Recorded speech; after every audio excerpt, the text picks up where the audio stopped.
I have a couple of enduring memories of Candlestick Park. One is of the earthquake in 1989 at the World Series. I'm sure a lot of people have vivid memories of that. Yeah, I'm wearing a jacket because I get freezing cold just talking about Candlestick.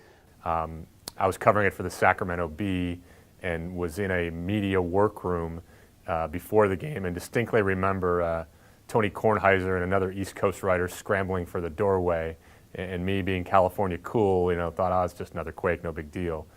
Well, everybody talks about how horrendously cold it was at Candlestick, and it definitely was night after night, but I look back, and the games I remember are day games in really perfect Bay Area weather out there. But my memory of Candlestick, it goes back to 1962, and I was actually a Dodger fan. I lived in LA, and so I was watching games on TV, and the Dodgers went to San Francisco to play a 3-game series with the Giants, and the teams were close, neck and neck in the pennant race. Well, the Giants were managed by a guy named Alvin Dark, who was an old school, anything goes type manager. And on the eve of the series, he went to his head groundskeeper, a guy named Matty Schwab, and he said, "Matty, can we do anything to stop Maury Wills?" When I think about the stadium, I think about personal things, about the fact that it was the first place I ever went to see a baseball game, that I actually have a very faded memory of watching Willie Mays play, that when I was a high school kid, I sat in the upper deck in my puffy down jacket in July and might have passed a flask around with my friends. When I was in high school, I also snuck into a 49ers game because they were so bad back then.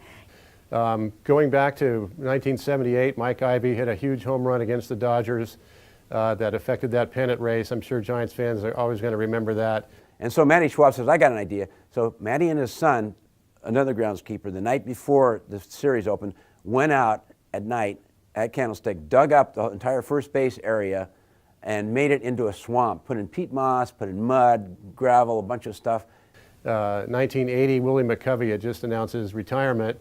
He hits a huge double in the first game of a doubleheader to win that game, and the between games of the doubleheader, if you can even remember doubleheaders.